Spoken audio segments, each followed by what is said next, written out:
Assalamualaikum warahmatullahi wabarakatuh.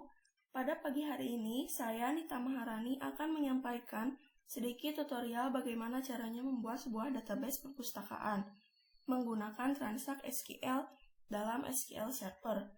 Namun, sebelum ke tutorialnya, saya ucapkan terlebih dahulu terima kasih kepada Ibu Neng Sri Latifah Julpah Eskom Mkom yang telah memberikan kesempatan kepada saya untuk menyampaikan tutorial ini demi memenuhi tugas UTS mata kuliah administrasi basis data. Nah, untuk membuat sebuah database, tentunya kita harus masuk terlebih dahulu kepada aplikasi SQL Server-nya. Setelah masuk, kita akan muncul tampilan seperti ini. Apabila kita ingin membuat database baru, maka di menu database kita klik kanan saja, kemudian pilih New Database. Kebetulan saya sudah membuat sebuah database-nya dengan nama DBUTS. Nah, selanjutnya kita klik New Query untuk memunculkan layar putih seperti ini, supaya nantinya kita dapat memasukkan transak SQL-nya. Kebetulan transak SQL-nya juga sudah saya buat, jadi kita tinggal copy paste saja. Kita pindahkan ke SQL transaknya yang baru. Nah, kita jelaskan satu persatu dari atas.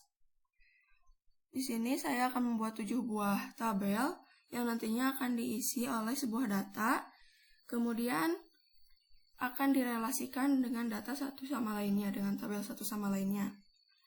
Untuk tabel yang pertama, menggunakan perintah create table, kemudian diikuti oleh nama tabel yang akan kita buat. Tabel yang pertama adalah tabel petugas, dengan isinya yaitu ada data ID petugasnya, ada nama petugasnya, ada telepon, dan juga alamat. Masing-masing data ini sesuaikan dengan tipe datanya, yaitu ID petugas menggunakan tipe data integer karena isinya berupa angka, dan ID petugas di sini juga merupakan primary key. Nama petugasnya menggunakan tipe data varchar, telepon menggunakan tipe data integer, dan alamat juga menggunakan tipe data varchar. Kemudian setelah selesai, kita execute. Apabila tampilan pesannya seperti ini, maka ini tabelnya dinyatakan berhasil dibuat. Untuk tabel yang kedua, kita membuat tabel anggota. Dengan file-file di dalamnya itu sama, ada ID anggota, tipe datanya integer, dan berupa primary key juga.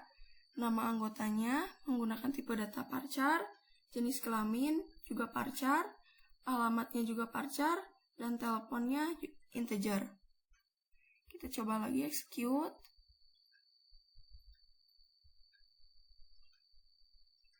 Berhasil. Kemudian untuk tabel yang ketiga, yaitu tabel pengarang,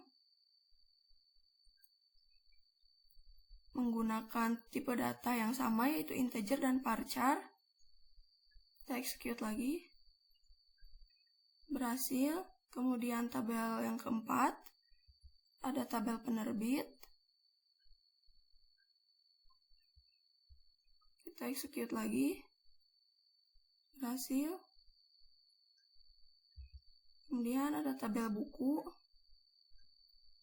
Nah, untuk tabel buku ini, karena nantinya akan direlasikan dengan tabel pengarang yang sebelumnya sudah dibuat, serta tabel penerbit yang sebelumnya sudah dibuat, maka di bawahnya kita tambahkan perintah origin key dengan menambahkan ID dari tabel buku di sini, ID pengarang, ID penerbit yang nantinya akan direlasikan dengan tabel pengarang, dengan primary key-nya ID pengarang, dan tabel penerbit dengan primary key-nya ID penerbit.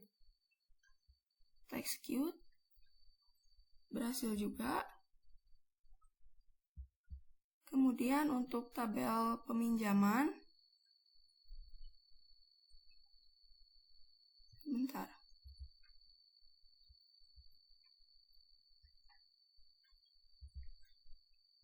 Untuk tabel peminjaman juga sama. Hanya saja bedanya di sini ada tanggal kembali dan tanggal pinjam menggunakan tipe data date. Dan untuk origin key ini fungsinya juga sama seperti tadi, yaitu untuk merelasikan tabel peminjaman di sini dengan tabel anggota, petugas, dan juga tabel buku.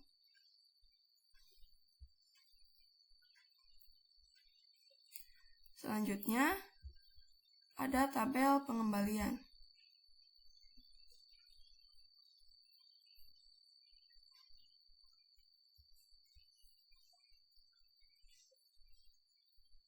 Nah, untuk tabel pengembalian di sini juga sama, akan direlasikan dengan tabel anggota, tabel petugas, tabel buku, dan juga tabel peminjaman.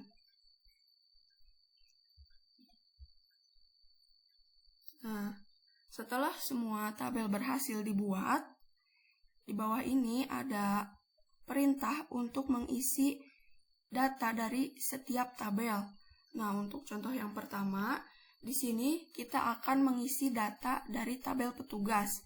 Yang akan kita isikan yaitu ada ID petugasnya, ada nama petugasnya, telepon, dan juga alamatnya. Nah, perintah untuk mengisi tabel ini kita menggunakan insert into. Kemudian, perintah values ini supaya kita bisa memasukkan data dari setiap file-file yang kita tulis di atas ini. Nah, untuk yang pertama, ID petugasnya ada 1009, kemudian nama petugasnya dalam tanda kutip, karena ini tipenya string ya, jadi kita menggunakan tanda kutip. Apabila tipe datanya integer, maka kita tidak perlu menggunakan tanda kutip. Begitu juga dengan seterusnya. Kita coba execute dulu.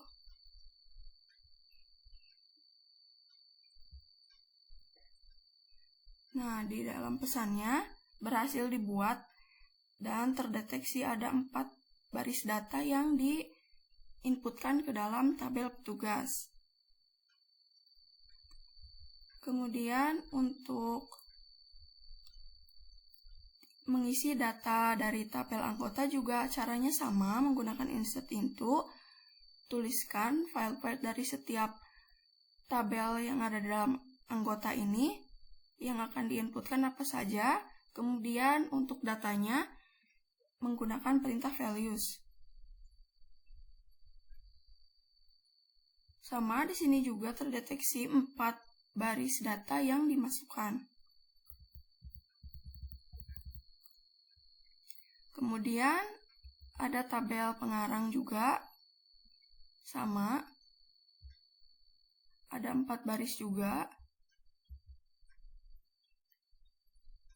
Dan tabel penerbit. Nah, setelah kita berhasil memasukkan data-data ke dalam tabel, kita lihat satu persatu isi dari data tabel tersebut menggunakan perintah select from.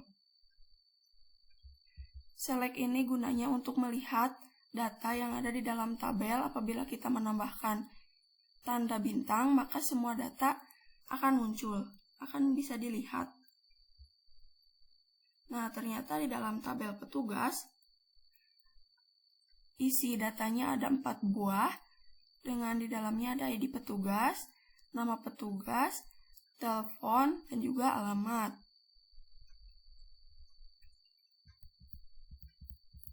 Kemudian kita lihat juga tabel anggota. Menggunakan perintah yang sama, yaitu select from. Nah, tabel anggota juga tadi sesuai dengan apa yang kita inputkan di perintah insert into. Kita lihat tabel pengarangnya. Tabel pengarang juga sudah sesuai. Kita lihat tabel penerbitnya. Tabel penerbit juga sudah sesuai. Datanya sudah ada. Nah, apabila kita ingin melihat nama-nama petugas dari tabel petugas, tetapi nama petugasnya berakhiran huruf I, maka kita bisa menggunakan perintah select from. Tabel diikuti dengan nama tabel, yaitu nama tabel petugas. Kemudian kondisi where, di mana nama petugasnya harus berakhiran dengan huruf I menggunakan perintah like I. Nantinya program ini akan memeriksa setiap nama apakah nama tersebut berakhiran huruf I atau tidak. Kita coba.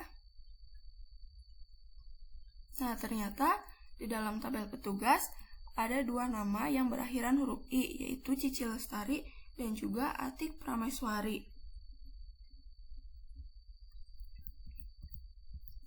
Nah, selanjutnya apabila kita ingin melihat sebuah nama anggota dari tabel anggota dengan urutannya secara ascending atau dari A sampai Z, kita bisa menggunakan perintah select, tulis nama anggotanya, kemudian dari atau menggunakan perintah from dari tabel anggota, dan menggunakan perintah order by. Tulis lagi nama anggotanya, kemudian di akhirnya menggunakan perintah ascending. Kita execute. Nah, di sini terdapat 4 data dan hasilnya berurutan dari A sampai dengan Z, sesuai dengan urutan alfabet. Nah, kita lihat untuk percobaan berikutnya, kita akan mencoba menghapus dari tabel pengarang yang dimana datanya itu beralamat Jakarta. Nah, apabila data tersebut atau nama dari pengarang tersebut berasal dari Jakarta, maka akan dihapus.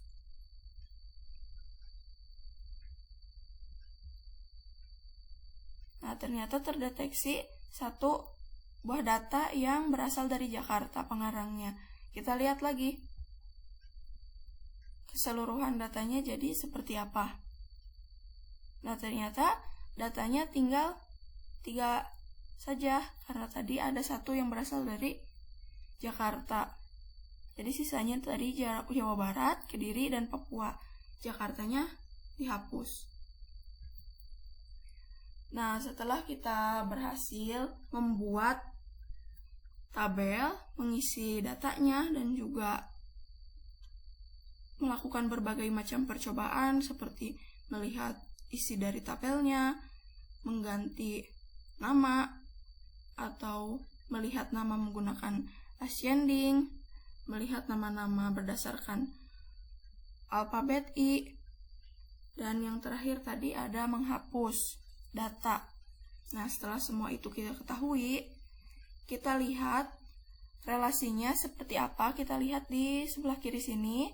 Kita buka dulu database, kemudian DBUTS-nya kita buka. Nah, tadi kita refresh dulu. Kemudian lihat apakah tabelnya muncul di sini. Nah, ternyata benar, tabelnya sudah muncul di sebelah kiri sini. Kemudian kita lihat database diagramnya.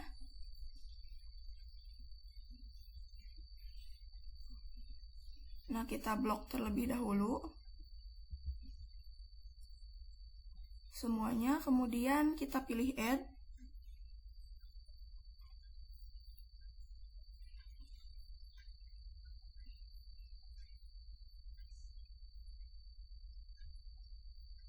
Nah, ternyata database diagramnya juga sudah berelasi satu sama lain, karena tadi kita sudah isi di SQL servernya. Nah, sudah diisi di sini.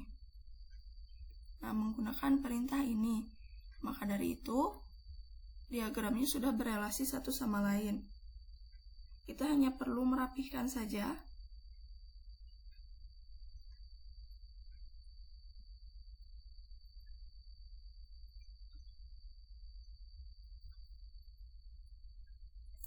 Kita rapikan saja diagramnya supaya terlihat lebih jelas.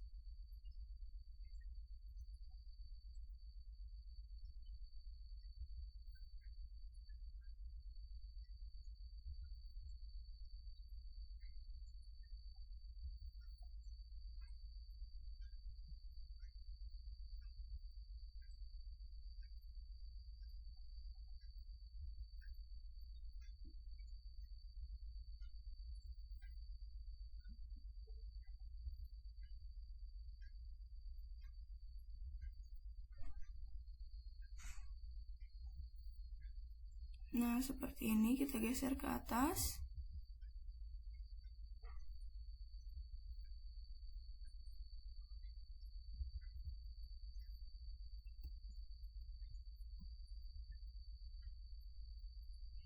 Kita perbesar ukurannya.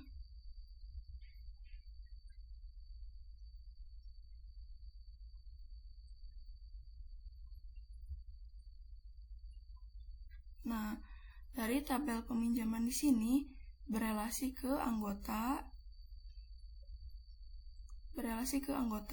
petugas, dan juga ke tabel pengembalian.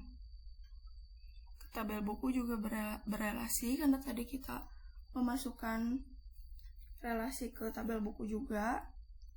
Nah, kurang lebihnya database dari tabel perpustakaan itu seperti ini.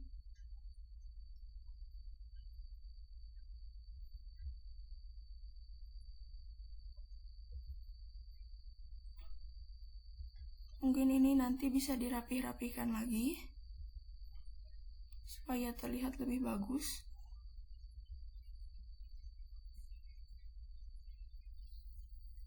Ini nyambungnya ke ID buku, kemudian peminjaman, kemudian ada tabel petugas, berelasi juga ke sini.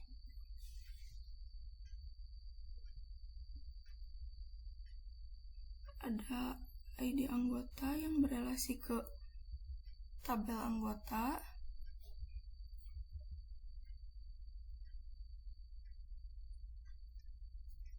Ya, mungkin kurang lebihnya diagram dari database perpustakaan seperti ini.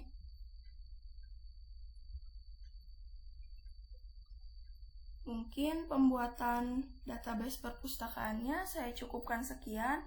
Untuk segala kesalahan dan kekurangan, saya mohon maaf. Saya tutup. Wassalamualaikum warahmatullahi wabarakatuh.